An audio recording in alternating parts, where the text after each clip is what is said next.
السلام علیکم ورحمۃ اللہ وبرکاتہ۔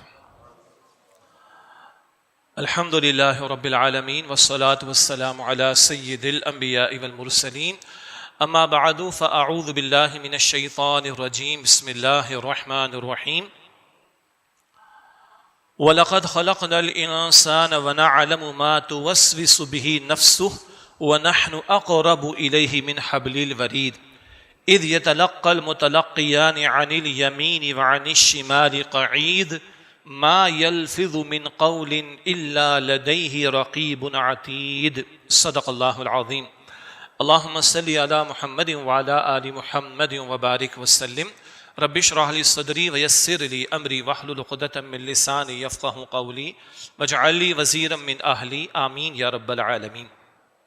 قرآن حکیم کے 26ویں پارے میں سورہ قوف ہے، اور سورہ قوف کی آیت نمبر 16، 17 اور 18 کی تلاوت کی گئی۔ ان کا ترجمہ اس طرح ہے: وَلَقَدْ خَلَقْنَا الْإِنسَانَ، اور اللہ فرما رہا ہے اور یقیناً ہم نے انسان کو پیدا کیا، وَنَعْلَمُ مَا تُوَسْوِسُ بِهِ نَفْسُهُ، اور ہم جانتے ہیں جو کوئی وسوسہ اس کے جی میں آتا ہے، وَنَحْنُ أَقْرَبُ إِلَيْهِ مِنْ حَبْلِ الْوَرِيدِ، اور ہم انسان کی شہرک سے بھی زیادہ اس کے قریب ہیں۔ اذ يتلقى المتلقيان عن اليمين وعن الشمال قعيد، جب کہ لے لیتے ہیں دو لینے والے، ایک دائیں بیٹھا ہوا اور ایک بائیں بیٹھا ہوا۔ ما يلفظ من قول الا لديه رقيب عتيد، کوئی لفظ کوئی بات انسان نہیں نکالتا مراد منہ سے، مگر یہ کہ اس کو ایک دیکھنے والا، گواہ رہنے والا تیار بیٹھا ہوتا ہے۔ یہ سورہ قوف کی 3 آیات ہیں، یاد دہانی کے طور پر ان کا مطالعہ کریں گے۔ سورہ قوف سے قرآن حکیم کی آخری منزل کا آغاز ہوتا ہے۔ 7 منزلیں قرآن حکیم میں ہم جانتے ہیں، اور یہ دور صحابہ سے تقسیم کا معاملہ چلا آ رہا ہے۔ چنانچہ اکثر صحابہ کرام کا معمول یہ تھا کہ ایک ہفتے میں عام طور پر قرآن حکیم کی تلاوت کا اہتمام کر لیا کرتے تھے معمول کے مطابق۔ بعد کے دور میں ہے کہ 30 باروں کی تقسیم ہوئی کہ چلو ایک ہفتے میں نہیں تو ایک مہینے میں تو تکمیل ہو جائے۔ اب یہ الگ بات ہے کہ میں اپنا جائزہ لوں اور آپ اپنا جائزہ لیں کہ یہ 30 کی تقسیم پر بھی ایک مہینے میں تلاوت مکمل ہو پا رہی ہے، تو کہیں سے بات اٹھی کہ کیا 360 حصے کرنے کی ضرورت پیش آئے گی کہ چلو سال میں تو دنیا کی اہم ترین کتاب کو ایک مرتبہ پڑھ لو۔ ہم میں سے ہر شخص اپنا جائزہ لے۔ تنظیم اسلامی میں ہم کوشش کرتے ہیں اپنے رفقا، اپنی بھی اور اپنے رفقا کی بھی تربیت کے اعتبار سے اور قرآن حکیم کے ساتھ تعلق کی مضبوطی کے اعتبار سے، تو جہاں ان سے ہم تقاضا کرتے ہیں کہ قرآن حکیم کے ترجمے کا مطالعہ ہو، تفسیر کا مطالعہ بھی کریں، قرآن حکیم کے محافل میں بھی شریک ہوں، وہیں باقاعدہ قرآن حکیم کی تلاوت کا بھی اہتمام کریں، اور یہ نماز کے اور دروس قرآن کے درس دینے کے علاوہ ہے جی۔ اور اس میں بھی ہم نے چاہا کہ ہمارے رفقائے تنظیم کوشش کریں کہ روزانہ ایک پارے کی تلاوت کا معمول۔ اللہ مجھے بھی توفیق دے، رفقائے تنظیم کو بھی، اور آپ سب ہم سب لوگوں کو اللہ توفیق عطا فرمائے۔ بہرحال تو پہلی بات تو ہے کہ قرآن حکیم کی 7 منزلیں، اس 7ویں منزل کا آغاز سورہ قوف سے ہوتا ہے۔ اس آخری منزل کا جو مرکزی موضوع وہ آخرت ہے۔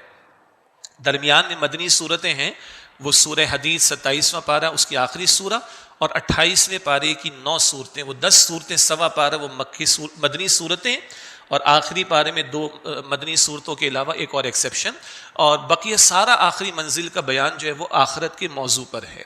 اور اس میں بھی اکثر وہ صورتیں، خاص طور پر آخری 2 پارے جو نبی صلی اللہ علیہ وسلم پر آغاز وحی کے بعد اول دور میں نازل ہوئیں، جس میں ایک فکر آخرت کا موضوع زیادہ نمایاں ہو۔ وجہ کیا ہے؟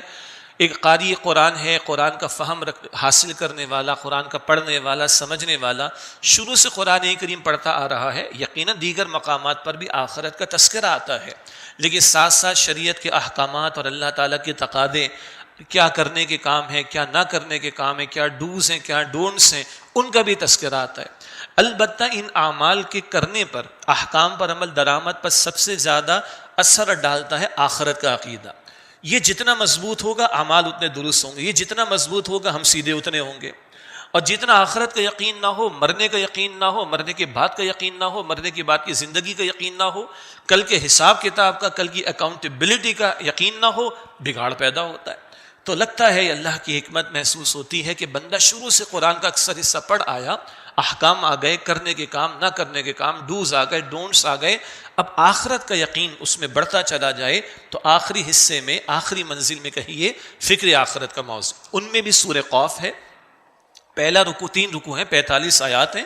پہلے رکوع میں اللہ تعالیٰ کی شان قدرت کا بیان ہے، جو اللہ زمین و آسمان کو بنانے والا، پورے نظام کو چلانے والا، تمہیں پیدا کرنے والا ہے نا، اس کے لیے تمہیں دوبارہ پیدا کرنا کوئی مشکل کام نہیں۔ دوسرے رکوع جس کی 3 آیات ابھی ہم پڑھ رہے ہیں، سمجھ رہے ہیں، دوسرے رکوع میں اللہ تعالیٰ کی صفت علم کا بیان ہے۔ تو اللہ کی قدرت کا بیان پہلے رکوع میں، اللہ کی صفت قدرت کا بیان پہلے رکوع میں، اور اللہ کی صفت علم کا بیان دوسرے رکوع میں۔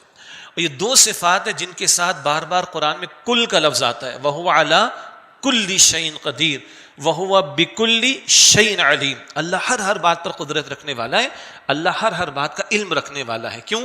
کبھی یہ احساس کہ مرنے کے بعد دوبارہ زندگی کیسے، مر جائیں گے، مٹی ہو جائیں گے، دوبارہ کیسے پیدا کیے جائیں گے، ہیہات لما توعدون، بڑے بہت دور کی بات ہے۔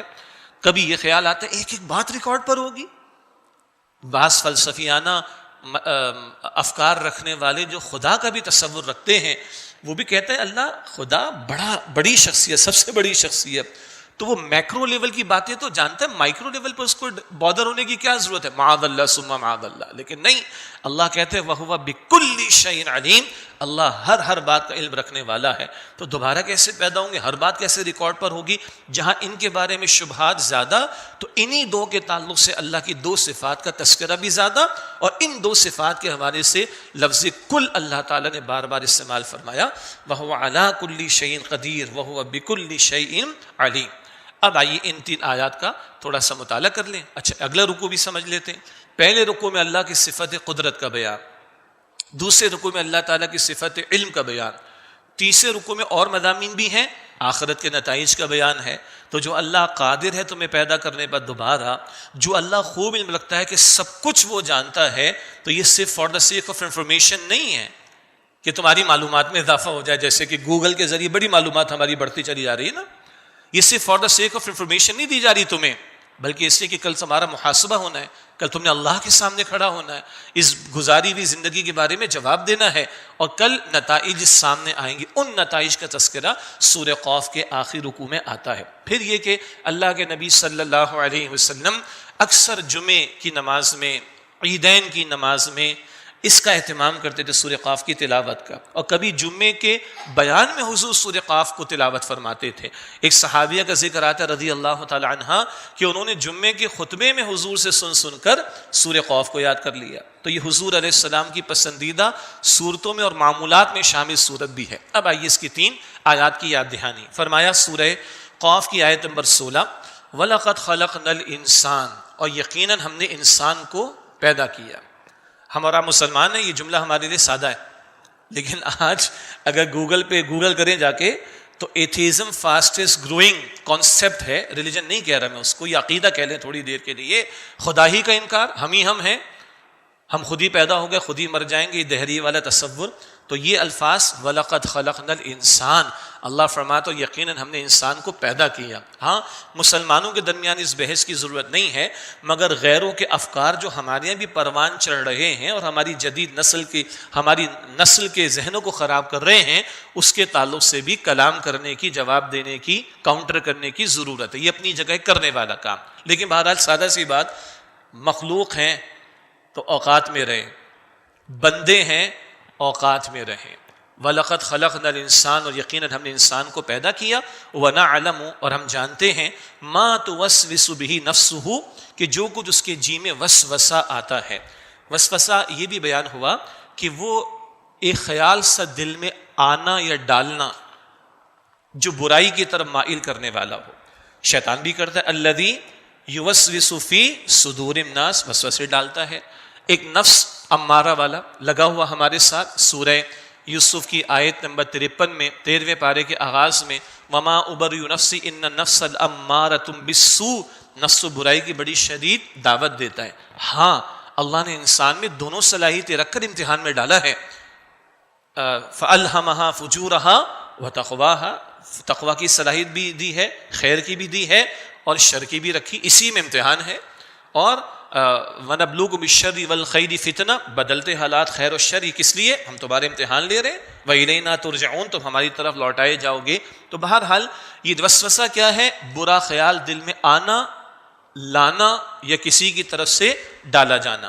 ہمارے دو بڑے دشمن، ایک ہمارا اپنا نفس ہے جو برائی کی دعوت دیتا ہے، اتنا کہ کبھی وہ اس کی خواہش معبود کا درجہ اختیار کر لیتی۔ أَرَأَيْتَ مَنِ اتَّخَذَ إِلَٰهَهُ هَوَاهُ، کیا آپ نے اس شخص کو دیکھا جس نے اپنی خواہش نفس کو اپنا الہ یعنی معبود بنا لیا؟ یہ تو 24 گھنٹے کا مسئلہ ہے کہ جہاں عملی اعتبار سے کئی مرتبہ شرک میں مبتلا ہو جانے کے امکانات پیدا ہو جاتے ہیں۔ کیا آپ نے اس شخص کو دیکھا جس نے اپنی خواہش نفس کو اپنا الہ یعنی معبود بنا لیا؟ ایک اللہ کا حکم ہے اور ایک اس کے مقابلے میں نفس کی چاہت ہو، اور نفس کی مانی جائے تو اس وقت معبود کون ہوا؟ جی یہ شرک نظر نہیں آتا۔ باقی امت کو فارغ کرنا، بقول ابوالکلام آزاد مرحوم کے، اتنی تو ہم نے لوگوں کو مسلمان بنانے پر محنت نہیں کی جتنا ان کو کافر قرار دینے پر محنتیں لگا دی ہم نے۔ یہ نظر نہیں آتا، یہ روزانہ کا مسئلہ ہے۔ ایک ویسے خواہش ہے دوپہر میں کیا کھائیں، حلال چیزیں بہت ہے کھا دو، لیکن ایک اللہ نے کسی شے سے روک دیا، وہ کھانے کی خواہش اور اس پر عمل درآمد، تو پھر کیا ہے؟ اس لمحے نفس کیا ہے؟ معبود ہو گیا۔ بہرحال اللہ فرما رہا ہے ہم نے پیدا بھی کیا، اور ہم جانتے ہیں جو کچھ نفس میں جی میں خیال اٹھتا ہے، وسوسہ اٹھتا ہے یا آتا ہے۔ ایک بندہ خیال خود بھی لاتا ہے، ایک نفس کی اکساہٹ بھی ہوتی، اور ایک شیطان کی طرف سے بھی حملہ، اور شیطان اکیلا نہیں، من الجنتی والناس پوری پارٹی ہے، جس کو قرآن حزب الشیطان بھی کہتا ہے۔ اللہ ان کے حملوں سے ہماری حفاظت فرمائے۔ تو یہ اندر کے خیالات جو اٹھتے ہیں یا وسوسے جو آتے ہیں یا ڈال رہا ہے شیطان، اللہ فرماتا ہم اس کو بھی جانتے ہیں۔ اسی پر ہلا دینے والا وہ مقام ہے نا سورہ البقرہ کے آخری رکوع میں، البقرہ آیت نمبر 284 میں، للہ ما فی السماوات وما فی الارض، اللہ ہی کے لیے وہ سب کچھ جو آسمان میں اور زمین، آسمان و زمین میں ہے۔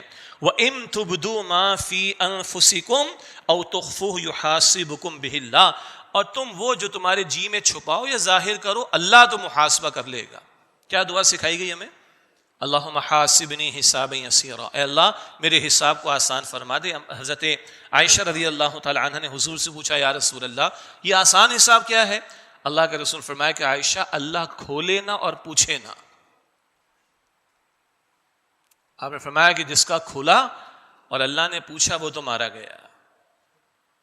ذرا انویسٹیگیشن ہو، 4 سوالات کوئی ہم سے کرے تو ہم چپ ڈھیر ہو جاتے ہیں۔ باپ بیٹے، ہمارا روز کا معمول ہے، بیٹا ہمیں گھمانا چاہتا ہے، معاف کیجیے گا، سمجھ رہے ہیں نا، ہم 2 سوال کرتے ہیں وہ ڈھیر ہو جاتا ہے۔ امپلائی گھمانا چاہتا ہے، مینیجر 2 سوال کرتا ہے وہ ڈھیر ہو جاتا ہے۔ کمپنی میں بڑا مسئلہ ہوا، کمیٹی بنائی جاتی ہے، سینئرز کو بٹھایا جاتا ہے، وہ 6 سوال کرتے ہیں، اگلا ڈھیر ہو جاتا ہے۔ اب آپ عدالت تک چلے جائیے، ہم بندوں کو جسٹیفائی نہیں کر سکتے، اللہ کو جسٹیفائی کریں گے؟ یہ آسان حساب کی دعا، سمجھیں اس کو ہم، اللہ مجھے اور آپ کو یقین دے۔ اللہ کھولے نہ اور پوچھے نہ، اس کا کھلا اور اللہ نے پوچھا مارا گیا، اللہ جانے دے، بس یہ ہونا ہے تو تم پوشیدہ رکھو، ظاہر کرو، اللہ تو محاسبہ کرے گا۔ اور ہاں اسی کو پھر مفسرین نے، محدثین نے لکھا، اعمال 3 قسم کے ہیں نا، ایک دل کے اعمال ہیں، ایک زبان کے اعمال ہیں، اور ایک جوارح دیگر اعضاء کے اعمال۔ دل کے اعمال مشہور ہم سمجھتے بس نیت کرنا، انما الاعمال بالنیات، ٹھیک ہے وہ نیت تو ہے، یہ تکبر کہاں پیدا ہوتا ہے جی؟ یہ دل کا عمل ہے گناہ کا۔ حسد کہاں پیدا ہوتا ہے؟ مال کی محبت کہاں پیدا ہوتی ہے؟ دوسرے کو حقیر سمجھنا، یہ خیال کہاں آتا ہے؟ حب جا، منصب مجھے ملے، شیطان کا یہ تو گڑبڑ کا مسئلہ تھا، میں ڈیزرو کرتا ہوں، آدم تھوڑا ڈیزرو کرتا ہے، جا منصب مجھے ملے، یہ دل کا مسئلہ۔ دکھاوے کا شوق دل کا، ریاکاری کا شوق دل کا، اور یہ کبائر ہیں، بڑے گناہ ہیں، اللہ ہم سب کی حفاظت فرمائے۔ اور دل کے اعمال اور بھی ہیں، شکر کے جذبات کہاں ہوتے ہیں؟ دل میں۔ توکل کے جذبات کدھر ہوتے ہیں؟ دل میں۔ صبر کے جذبات کدھر ہوتے ہیں؟ دل میں۔ احسان مندی کے جذبات کدھر ہوتے ہیں؟ دل میں۔ یاد الہی زبان پر وجود، دل میں بھی، اللہ اکبر۔ تو یہ بڑا موضوع ہے۔ بہرحال فرمایا وَنَحْنُ أَقْرَبُ إِلَيْهِ مِنْ حَبْلِ الْوَرِيدِ، اور ہم انسان کی شہرگ سے بھی زیادہ اس کے قریب ہیں۔ رگے جاں جسے کہتے ہیں، وہ کٹ جائے ختم، اس کی ترجمانی بڑی پیاری ہے کہ جتنا ہم اپنے آپ سے قریب ہیں ہمارا رب ہم سے اس سے زیادہ قریب ہے.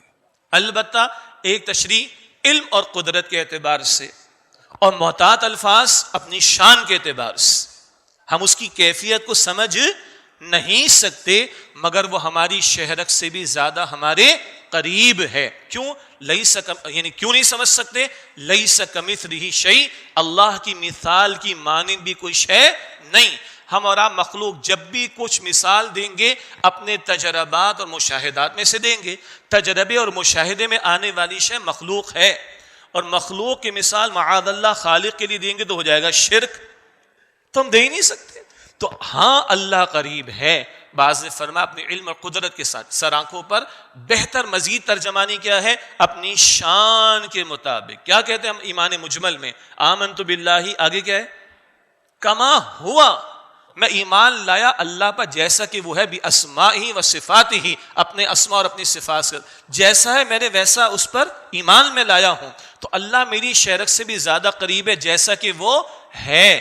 اللہ کے ہاتھ کا ذکر قرآن میں، اللہ کی پنڈلی کی طرف اشارہ قرآن میں، اللہ کے چہرے کا تذکرہ قرآن میں، کیسا؟ جیسا کہ ہے. بہرحال وَنَحْنُ أَقْرَبُ إِلَيْهِ مِنْ حَبْلِ الْوَرِيدِ، اور ہم انسان کی شہرت سے بھی زیادہ اس کے قریب ہیں.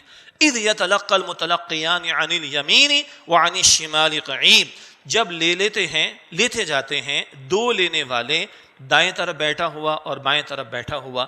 سادہ مفہوم اشارہ کس کی طرف؟ کرامن کاتبین کی طرف. ٹھیک ہے. اور یہ عقیدے کا مسئلہ ہے، یہ سائنس کا مسئلہ نہیں.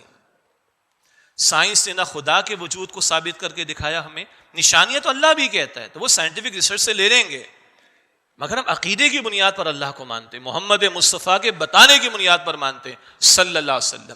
فرشتوں کو ماننا، جنات کو ماننا، شیطان کو ماننا کہ ہے اس معنی میں، ہم اللہ کے پیغمبر کے بتانے کی بنیاد پر مانتے ہیں، اپنے عقیدے کی بنیاد پر مانتے ہیں، نہ کہ سائنس سے کہیں ثابت کر کے بتاؤ کہ جبریل ایسے آتے تھے محمد مصطفیٰ کے پاس صلی اللہ علیہ وسلم. حدیث بتائے گی تو اور آپ مانیں گے 600 پر ہیں جبرائیل کے، وہ تو دو بھی سائنس ثابت نہیں کر سکتی. ٹھیک ہے. ہمیں بچپن سے ٹیڑھا منہ کر کے انگریزی میں سکھایا گیا سینگ از بلیونگ، جو نظر آئے گا اسی کو مانیں گے. اس کا اور بھی مفہوم ہے، مگر اس کی جڑ و بنیاد میں جائیں، سینگ از بلیونگ، نظر آئے گا اسی کو مانیں گے.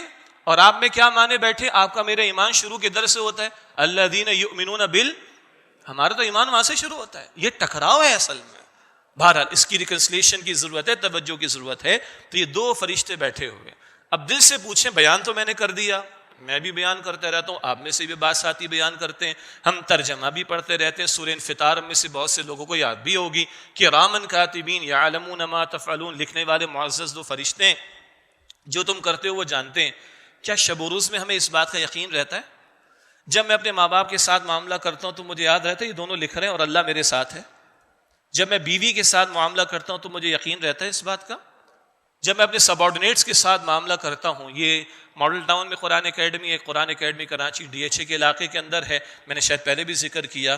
گھریلو ملازمین، خواہ وہ ڈرائیورز ہوں، خانسامہ ہوں، مالی ہوں، چوکی دار ہوں، وہ آ کر کہتے ہیں سر وہ جمعے میں تھوڑا ہمارے حقوق کے بارے میں بتا دیا کریں. مگر وہ صاحب لوگ آتے ہیں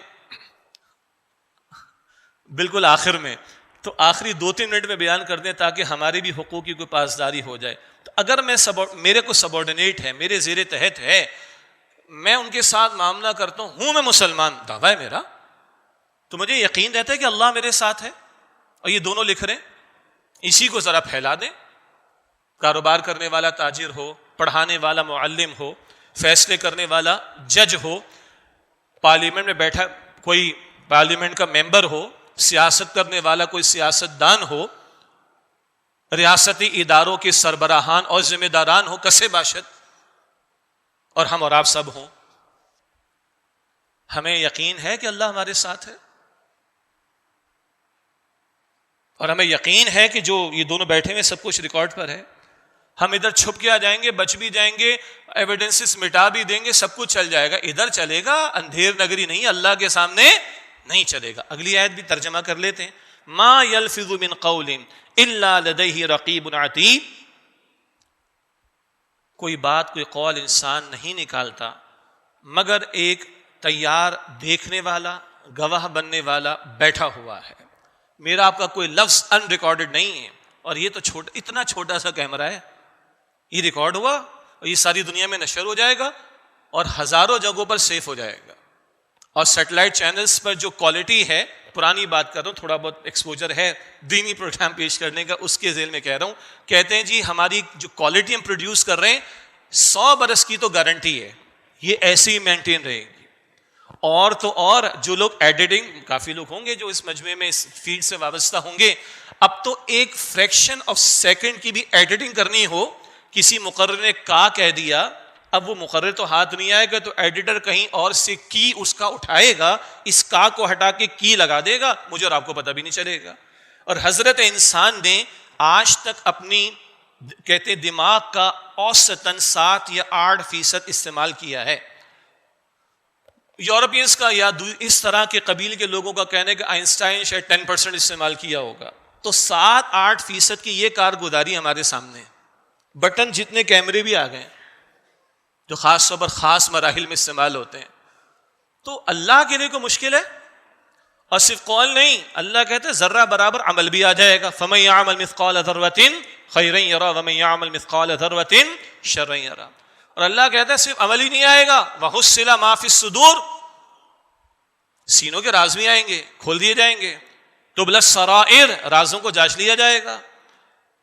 اور یہ جو اللہ نے کہا کہ 2 لکھنے والے بیٹھے ہوئے، تیار بیٹھے ہوئے، گواہ بنے ہوئے، لکھے جا رہے ہیں، اللہ کو کوئی حاجت نہیں. کل کچھ لوگ جھوٹ بولنا چاہیں گے، معاذ اللہ. اللہ کہتا ہے قرآن میں، مشرکین کہیں گے واللہ ما کننا مشرکین، اللہ کی قسم ہم تو مشرک نہیں تھے. منافق کہے گا اللہ کی قسم تو منافق نہیں تھے. سورہ مجادلہ میں اللہ کہے گا اليوم نختم على افواہہم وتکلمنا ایدیہم وتشہد ارجلہم بما كانوا یکسبون. آج ان کے منہ بند کر دیں گے، ان کے ہاتھ اور پیر کلام کریں گے، لکھا ہوا پیش کرے گا اللہ اقرا کتابک، پڑھ اپنے نامہ اعمال کو، کفا بنفسک اليوم علیک حسیبا، آج تو اپنا محاسبہ کرنے کے لیے خود ہی کافی ہے. آج حمایتی بڑے کھڑے ہو جاتے ہیں، گھرانوں کے اندر بھی بچانے کے لیے، عدالتوں کے اندر بھی بچانے کے لیے، آفیسز کے اندر بھی بچانے کے لیے، اور ملکی معاملات میں بھی ایک دوسرے کو بچانے کے لیے حمایتی کھڑے ہو جاتے ہیں. سورہ نساء میں ایک منافق کا واقعہ آتا ہے نا، اللہ کہتے ہیں آج سے تم نے جھگڑا کر لیا ان لوگوں کی طرف سے، اللہ کے سامنے کون ان کا حمایتی بن کر کھڑا ہوگا؟ اللہ کی قسم یہ ہے سارا بگاڑ کا مسئلہ. یقین نہیں کہ موت آنی، یقین نہیں کہ قبر میں جانا، یقین نہیں کہ اللہ کے سامنے پیش ہونا، یقین نہیں کہ کل حساب کتاب ہے، یقین نہیں کل اکاؤنٹیبلٹی ہے، یقین نہیں کہ کل اللہ کے سامنے جواب دینا ہے زندگی کے بارے میں. یہ ہم سب کا اجتماعی مسئلہ ہے. یہ تو ہو گئی تذکیر. ایک اور مقام میرے دل میں کہ میں آپ کے سامنے رکھ کر ایک بات کی طرف اشارہ کروں. سورہ نوح کی آیت نمبر 13 ہے. سورہ نوح نام سے اندازہ 950 برس کے بعد دکھی دل کی پکار ہے نوح علیہ السلام کی، تفصیل کا موقع نہیں. اسی کے تسلسل میں استغفار کا تذکرہ بھی ہے، اسی کے تسلسل میں یہ کہ دن رات ایک ایک کے پاس جا کے مجموع میں پرسنلی ان کو اللہ میں نے پکارا، انہوں نے تو چادریں اوڑھ لیں، اپنے چہروں کو چھپا لیا، بھاگ گئے، فرار اختیار کیا. پھر قوم سے خطاب کر کے کہتے ہیں ما لکم لا ترجون للہ وقارا، تمہیں کیا ہو گیا، تم اللہ کے اعتقاد اور وقار کا لحاظ نہیں رکھتے ہو. جی باپ گھر میں کہتا ہے بیٹا تو نے میرے اصولوں کا لحاظ نہیں رکھا، باپ کو اپنے اصولوں پر بڑا زعم ہے کہ میرے اصولوں کو توڑ دیا، تو باپ اولاد پہ غصہ کرتا ہے. استاد کبھی شاگردوں کے اوپر ہے نا، کاروباری طبقات ہے تو سبارڈینیٹ سے خوش کر دیا، تم نے ہمارے اصولوں کے خلاف، تم نے ہماری مرضی کے خلاف یہ کیا. تو اولاد باپ کا لحاظ رکھ لیتی کبھی کہ بھئی باپ ناراض نہ ہو جائے. یہ کبھی کے اندر طنز نہیں ہے، حقیقت ہے، تفصیل کسی اور موقع پر. کبھی سبارڈینیٹس بھی لحاظ کر لیتے ہیں. ذرا اوپر آ جائیے، بعض سیاست دانوں کی طرف سے بات ان کی یا ان کے افراد کی طرف سے یہ فلاں ہماری ریڈ لائن ہے، کبھی حکمراں کہتے ہیں یہ ہماری ریڈ لائن ہے، کبھی ریاستی اداروں کے سربراہان کہتے ہیں یہ ہماری ریڈ لائن ہے. ہر ایک کو اپنی اپنی لائن کی فکر ہے، گھر کی، ادارے کی، کارپوریٹ سیکٹر کی، سیاست دانوں کی ریڈ لائن، حکمرانوں کی ریڈ لائن، اپوزیشن والوں کی ریڈ لائن، ریاستی اداروں کے سربراہان کی ریڈ لائن. اور کوئی لائنیں اللہ نے بھی کھینچی ہیں، تلک حدود اللہ فلا تقربوها، یہ اللہ کی حدود ہیں، ان کے قریب ہی نہ جانا. تو اللہ کی حدود کے ٹوٹنے پر تو کوئی پریشانیاں گھروں میں ٹوٹ رہی ہیں. فجر میں گھر والے سو رہے، کوئی فکر ہی نہیں، اس باپ کو فکر نہیں جو جماعت کی نماز میں جا رہے، گھر والے سو رہے. اللہ کی لائن ہے بھائی، نبی علیہ السلام نے بددعائیں کب کی پتہ ہے آپ کو؟ احزاب کے موقع پر 4 نمازیں قضا ہوئیں، حضور نے کیا کہا؟ اللہ ان کے گھروں کو آگ سے بھر دے، ان کی قبروں کو آگ سے بھر دے، انہوں نے ہماری نماز ضائع کروا دی۔ حضور نے عام طور پر یہ نہیں الفاظ ادا کیے اس طرح۔ تو اللہ کی لائنز توڑے چلے جا رہے ہیں، سود کا دھندا ختم کرنے کو ہم تیار نہیں، بے حیائی کا طوفان روکنے کو ہم تیار نہیں، شریعت کے احکامات ٹوٹ رہے ہیں، چہروں کا رنگ بدل رہے نہیں۔ آپ نے 20 مرتبہ حدیث یہاں پر اس فورم پر برسوں سے سنی ہوگی، اے جبرائیل جاؤ فلاں فلاں بستی کو ہلاک و برباد کرو۔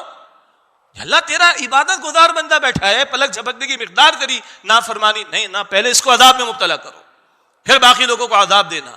ہماری نافرمانیاں ہوتی رہی، ہمارے احکامات ٹوٹتے رہے، اس کے چہرے کا رنگ بھی تبدیل نہ ہوا۔ یہ میرا درد دل ہے بھائی، اور یہ ہر دین کا درد رکھنے والے کا درد دل ہونا چاہیے۔ کہاں کہاں ہمارے چہروں کا رنگ بدلتا ہے، اللہ کی شریعت کے بارے میں ہمارا چہرے کا رنگ بدلتا نہیں ہے۔ 2-3 باتیں اور مختصراً۔ ڈاکٹر عافیہ صدیقی کے حوالے سے بہت کچھ میڈیا پر آ گیا، اخبارات میں آ گیا، بہرحال اس میں کوئی شک نہیں ہے اس اللہ کی بندی پر بڑا ظلم و ستم ہو رہا ہے۔ ان کی والدہ سے 1-2 مرتبہ ہاسپٹلس میں کئی ملاقاتیں بھی ہوئیں، اور وہ اس وقت اللہ تعالیٰ ان کی مغفرت فرمائے۔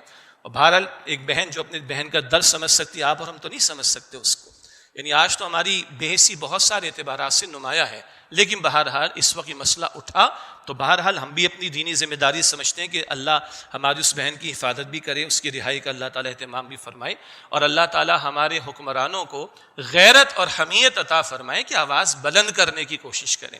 اگر کوئی ان کے ذہنوں میں بات ہے اور اس وقت انہوں نے سینیٹر مشتاق صاحب کو بھی جانے کی اجازت دی، اللہ ان کو بھی جزائے خیر عطا فرمائے، اور عافیہ صدیقی صاحبہ کی بہن کو اگر اجازت دے دی گئی ہے اور کچھ تھوڑی بہت معاملت ملی ہے، اور اگر کوئی ہمارے مقتدر طبقات یا حکمراں کو سوچ رہا ہے، اللہ ان کو توفیق دے، ہمت کریں اور بات کو آگے بڑھا کر اس اللہ کی بندی کی رہائی کی کوشش کریں۔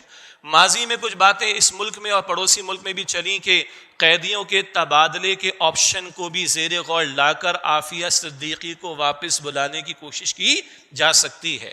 البتہ ہماری تاریخ تو بڑی اس اعتبار سے تاریخ ہے نا، جنرل مشرف کے دور میں 2003 میں وہ جو وار اگینسٹ ٹیررزم کے نام پر ہم نے مبینہ طور پر ہماری سرزمین سے ایف بی آئی کے حوالے کیا، اور اس کے بعد اس اللہ کی بندی کو افغانستان کے بگرام جیل کے اندر رکھا گیا، اور جو غیر انسانی تشدد کا معاملہ وہ ہم سب کے علم میں آتا رہتا ہے۔ بس آج ہم فارورڈ کر دیتے ہیں بس چیزوں کو، اور شاید فارورڈ کر کے بس ہمارا احساس ختم ہوتا چلا جا رہا ہے۔ اللہ ہمارے حال پر رحم فرمائے۔ اس کے بعد جس طرح کے بھونڈے الزامات لگا کر 86 برس کی سزا دی گئی ہے، اور ابھی 20 سال کی تھوڑی سی روداد جو اس کی بہن اور مشتاق صاحب کی طرف سے جو ٹویٹس وغیرہ آئے ہیں، اس سے تھوڑا بہت آپ کو مجھے اندازہ ہو سکتا ہے کس قدر ظلم و ستم کا معاملہ ہے۔ بہرحال ہماری حکومت کو ہم مطالبہ کرتے ہیں کہ ہر طرح کی معاونت ان کی بہن کو اور سینیٹر مشتاق صاحب کو، اور جو وکلاء بھی عافیہ صدیقی صاحبہ کی رہائی کے لیے کوشش کر رہے ہیں، ان کو بھرپور معاونت فراہم کی جائے، اور اس پر آواز بلند ہو کے رکے نہ، اور اللہ کرے کہ اس ہماری بہن کی رہائی کا معاملہ ہو سکے۔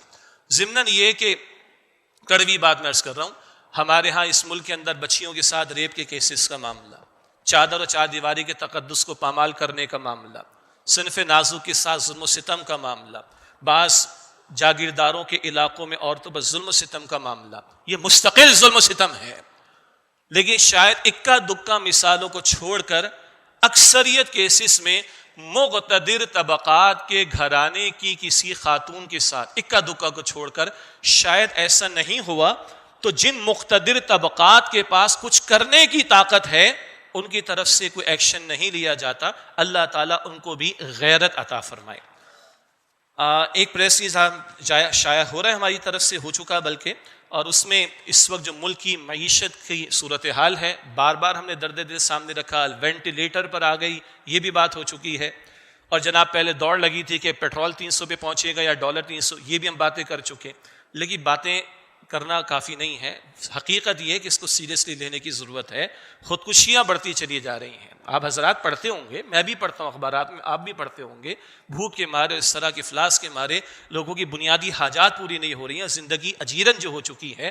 بہرحال حکمرانوں کو ان کی غلط پالیسی پر نظر ثانی کرنے کی ضرورت ہے، اور یہ جو سارا بوجھ ٹیکسز کا ڈائریکٹلی عوام پر ڈالا جا رہا ہے، اس کو مقتدر یا صاحب اثر طبقات کی طرف اس کو ڈائیورٹ کریں۔ ہم نے یہ بھی کہا کہ بیوروکریسی کے اندر جو اتنے پرکس اور بینیفٹس اس قوم کے ٹیکسز کی بنیاد پر دیے جا رہے ہیں، ان کے اوپر بوجھ ڈالنے کی، ان کا بوجھ کیا ڈالیں، ان کو کم کرنے کی بات کرو نا، تاکہ عوام کو جینے کا حق ملے۔ اسی طرح جو انڈائریکٹ ٹیکسز جو مینوفیکچررز وغیرہ پر آئیں گے، وہاں بھی ہماری ایک ریکمنڈیشن یہ کہ پرائس کنٹرول کا میکینزم ہونا چاہیے، ورنہ مینوفیکچرر تو بہت سادہ سا آدمی ہے، وہ کہتا ہے اچھا جی یہ بڑھ گیا ہے معاملہ، تو وہ اپنی کاسٹ پرائس کو بڑھا دے گا، پھر وہ مجھ پر پر عوام پر ہی آ رہا ہوگا۔ وہ پرائس میکینزم کنٹرول یا اس کا بیلنس چیک اینڈ بیلنس کا معاملہ بھی ہونا چاہیے۔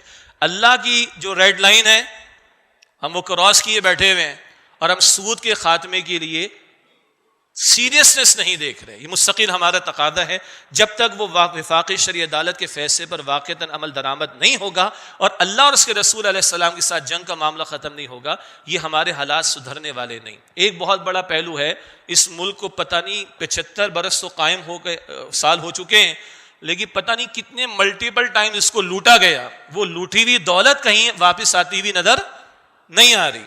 آئے گی تو اس قوم کو انشاءاللہ تعالی اللہ کی توفیق سے ریلیف ملے گا۔ اگر بات چل رہی ہے کہ آئی ایم ایف تو آنکھیں دکھا رہا ہے، تو اس نے آنکھیں ہی دکھانی، وہ پھول تھوڑی پیش کرے گا آپ کو اور مجھے۔ سیدنا علی نے فرمایا غلام مخروض ہے وہ غلام ہوتا ہے اور غلام کو کہتا ہے، غلام کا کام ہے یسر یسر، تو خیر بات کہیں، ایک دفعہ ہمت پکڑیں، امریکہ سے جان چھڑائیں اور اللہ تعالیٰ کی طرف رجوع کا معاملہ ہو۔ ہمت پکڑیں گے، اللہ کی طرف توجہ کریں گے، اور اللہ کی طرف متوجہ ہونے کا اصل مسئلہ اللہ کے نام پر لیے گئے ملک میں شریعت کے نفاذ کی طرف پیش قدمی، یہ اللہ تعالیٰ ہمارے حکمرانوں کو اس کی توفیق عطا فرمائے اور عمل کرنے کی توفیق عطا فرمائے۔ ایک خوشخبری میں آپ کو سنائی دیتا ہوں تاکہ کوئی مثبت پہلو بھی سامنے رہے، تو دل بڑا ہوتا ہے اور آدمی کوشش کرتا ہے، چاہتا ہے کہ محنت ہو۔ آپ میں سے بہت سارے حضرات کے وہ بچے اور بچیاں، طلبہ و طالبات جو نویں کے ایگزام دے چکے ہیں اس سال بورڈ کے، آپ نے دیکھا ہوگا 50 نمبر کا قرآن حکیم کے ترجمے کا کمپلسری پیپر ہوا ہے۔ آپ لوگ علم میں ہے؟ ہاتھ کھڑا کریں، کتنے لوگوں کو علم ہے؟ اچھا کتنے لوگوں کے بچے 9 کلاس کے ایگزام دے رہے تھے اس سال؟ وہ ہاتھ کھڑا کریں۔ اچھا وہ بھی کم ہے، چلیں ٹھیک ہے جی۔ تو میں سندھ میں کراچی میں رہتا ہوں، میرے بچوں کو موقع نہیں ملا، سندھ کی گورنمنٹ نے فیصلہ نہیں کیا۔ میں بارہا یہاں پہ کہتا رہا ہوں کہ پنجاب کی حکومت نے، پچھلی حکومت نے بھی فیصلہ کیا تھا اور اس وقت کی حکومت نے بھی جاری رکھا، اور KPK میں بھی۔ تو خوش آئند بات یہ ہے کہ پنجاب اور خیبر پختونخوا میں اس سال 9ویں جماعت کے بورڈ کے فائنل ایگزام میں کمپلسری پیپر ہوا ہے 50 نمبر کا ترجمہ قرآن کا، اور اب جو انٹرمیڈیٹ کے پیپرز ہوں گے اس میں بھی 11ویں جماعت میں اس سال 50 نمبر کا کمپلسری پیپر ہوگا۔ پیچھے سے محنتیں ہیں، ایک ادارہ کراچی میں، اس سے میں منسلک ہوں الحمدللہ، کچھ حکومتی سطح پر جن لوگوں نے محنت کی، اللہ تعالیٰ ان کو جزائے خیر عطا فرمائے۔ اور پنجاب اور KPK میں یہ کہ اگلے سال 2024 میں 9ویں سے 11ویں 4 سالوں میں قرآن کے ترجمے کا کمپلسری پیپر ہوگا۔ آپ دعا کریں کہ اس سسٹم میں بات آئے، وہ رہے تو بہتر ہوتی جائے گی، اور دعا کریں آگے گلگت بلتستان ہے، آزاد کشمیر ہے، بلوچستان ہے اور سندھ، اللہ ان کو بھی توفیق دے۔ ایک اور خوش آئند بات، پنجاب میں 2 سے 3 سال پہلے لاہور ہائی کورٹ کے جج صاحب نے بہت زبردست ڈیسیشن دیا تھا، اللہ ان کو جزائے خیر عطا فرمائے، تو پنجاب میں ہل جل ہوئی تھی اور یہ کام ہوا۔ ابھی پشاور میں ہائی کورٹ نے لوگوں نے گڑبڑ کرنے کی کوشش کی، جج صاحب نے آرٹیکل 31 کا حوالہ دیا پاکستان کے آئین کا، حکومت کی ذمہ داری کہ قرآن و سنت کی تعلیمات کے سیکھنے کے مواقع فراہم کرے، اللہ ان جج صاحب کو بھی جزائے خیر دے۔ لیکن ججمنٹ سے پہلے وکلاء ہوتے ہیں، وکلاء کے پیچھے محنت ہوتی ہے، محنت کے پیچھے ادارے ہوتے ہیں، ان سب کو اللہ جزائے خیر دے۔ بلوچستان کی بھی ہائی کورٹ نے گورنمنٹ کو کہا ہے کہ بھائی باقی صوبے کر رہے تو آپ کیوں نہیں کر رہے، آپ کو بھی کرنا چاہیے۔ آپ دعا کریں اللہ سندھ والوں کو بھی غیرت عطا فرما دے، جہاں میں کراچی میں رہتا ہوں۔ آپ دعا کریں یہ سلسلہ چل پڑے، اگر اس قوم کے بچے قرآن کا ترجمہ نہیں، تھوڑی بہت تشریح بھی ہے، اگر یہ گزر جائیں اگلے 10-15 سال کے اندر تو 75 میں نہیں گزرے، اللہ خیر فرمائے گا۔ ایسی مثبت باتیں آئیں، ان سے ہمیں امید قائم کرنی چاہیے، ہمت پکڑنی چاہیے، اپنے حصے کا کام ہم کریں، اللہ ہمیں توفیق عطا فرمائے۔ وآخر دعوانا الحمدللہ رب العالمین۔